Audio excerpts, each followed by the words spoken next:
Hello everyone and welcome to another video. Now, in response to my previous video, someone asked the question, what do I think about poker?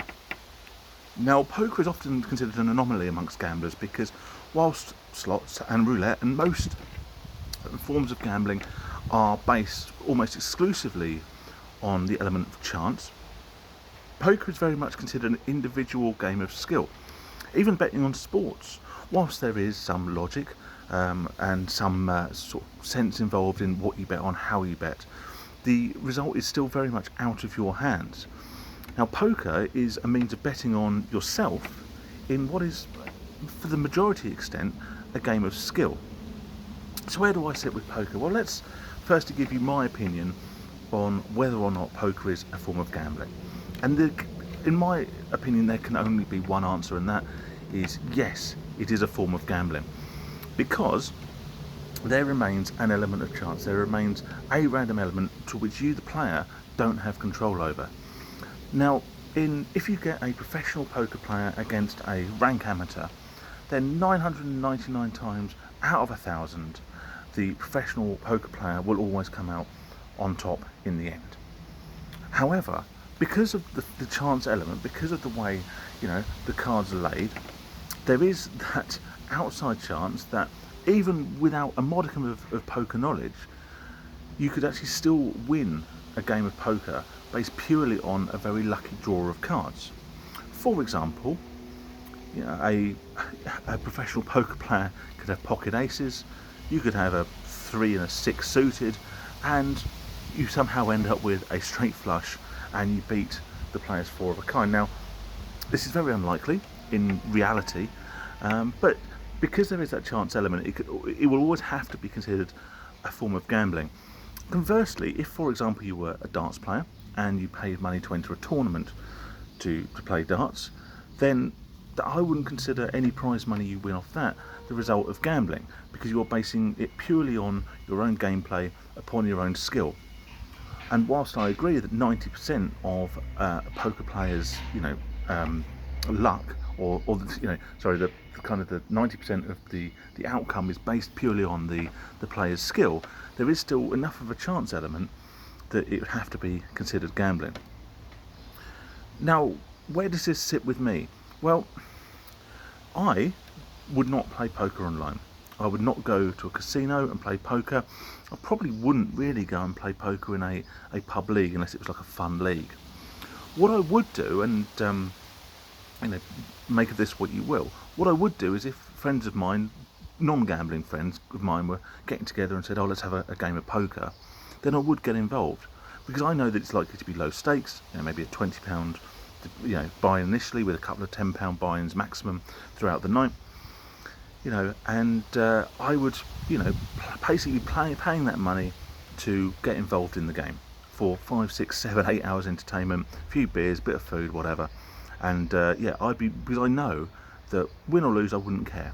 I am paying that money purely to be involved in the game. So the gambling element to me is null and void. Now, a lot of people would disagree with me on that. And people say, no, I feel that's gambling because you could walk away with more money than you started with. And yes, of course, that's true. I could. And I've always said throughout these videos that what I tell you isn't gospel. A lot of people, if you went to a gambling counsellor, a lot of gambling counsellors would tell you, no, you can't play poker alongside, gambling recovery because it is gambling, and I understand that. But these videos aren't me speaking as an expert. They're not me speaking as a gambling counsellor. They're me speaking as my experiences, and my advice based on my experiences, and also, my opinions. And like anything, opinions are subjective, aren't they?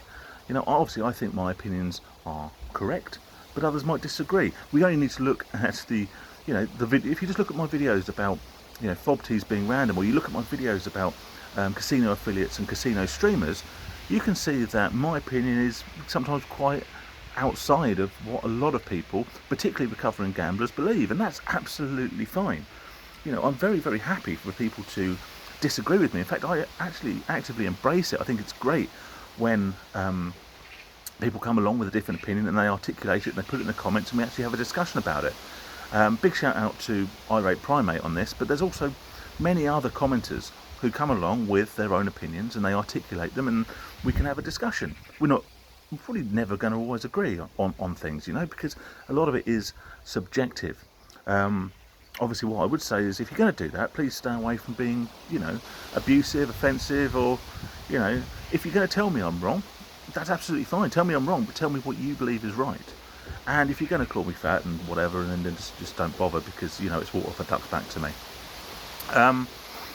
So, if we look then at people who play poker professionally, are profitable players, then the problem I have with that, I don't have a problem with them, but from my experience, players who are very, very good at poker, who are, plus money players, normally originate their love of poker, their desire to play poker originates from a gambling background. And the problem with having a gambling background is, once you're a gambler, you will always be a gambler. Now, I know personally poker players, and I've spoken to, online poker players who are great poker players, make, profitable players. But because they are gamblers, particularly if they're playing in a live tournament, not one online, or they're playing in casinos, then any money they win is likely to be short-lived, because they are gamblers and they are likely to take that profit and go and lose it elsewhere. I've spoken many times before in other videos about the fact that I used to be a professional, and I use the term loosely, but I used to be a profitable fruit machine player, and it's what I did for a living for a good couple of years. Now, that was fine. The problem was that underneath it all, and the reason I got into playing these machines in the first place, is because inherently I was a gambler. So I won money, but I'd then go and play and gamble on other forms of gambling, sports betting, online casinos, slots, fob tees, that sort of thing, which meant that whilst I was making money, I was losing it just as fast as I could make it. And when you're, earning, should we say, when you're making money so easily and so readily through really very little work, or not real work, then the mentality is always, well, I'll just go and make some more. But then the problem is, eventually that original source of income dries up. You can't make more, and you're stuck with the other side of it. You're stuck with the gambling addiction. And I'm sure a lot of poker players have come unstuck because of this, because there'll always be poker players who come along who are better and better and better. I mean, the standard has improved massively. And if you're a bit left behind, but you're still gambling like you're number one, then like I say, before you know it, you've got yourself a real problem. So, in answer to your question, what do I think about poker? I love playing poker.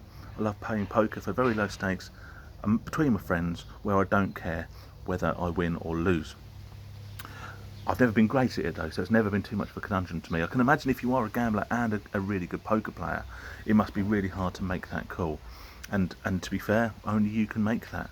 If you're able to keep playing poker and knock the other types of gambling on the head, then that's fantastic. But I think, unfortunately, if you're in a community of gamblers, if you're in that lifestyle, then the temptation is always going to be there, and once you've got the problem, it won't go away until you really distance yourself from it. Just going back to one other point I'll make, and I really want to, I've made it already, but what I'm saying is my opinion. When I say I would happily pay 40 quid for a game of poker, I would. I went to a seaside resort recently with the family, and they had an arcade there. Lola, you probably know what I'm talking about, but it would seem a bit odd to promote it, if you know what I mean. That has a massive collection of vintage fruit machines. All stuff from the 80s, 90s and early 2000s, all the great games, all the classics, all the playables really from back in the day. And I would happily go in there, take £50 in there, and make sure that I lost the lot, because I'd want to play those games because it's something I would enjoy doing, but I wouldn't want it to be gambling. So I would make sure that I lost every penny, and then I could go away saying that I paid 50 quid for an afternoon's entertainment, which I would thoroughly enjoy. And I would apply the same to poker.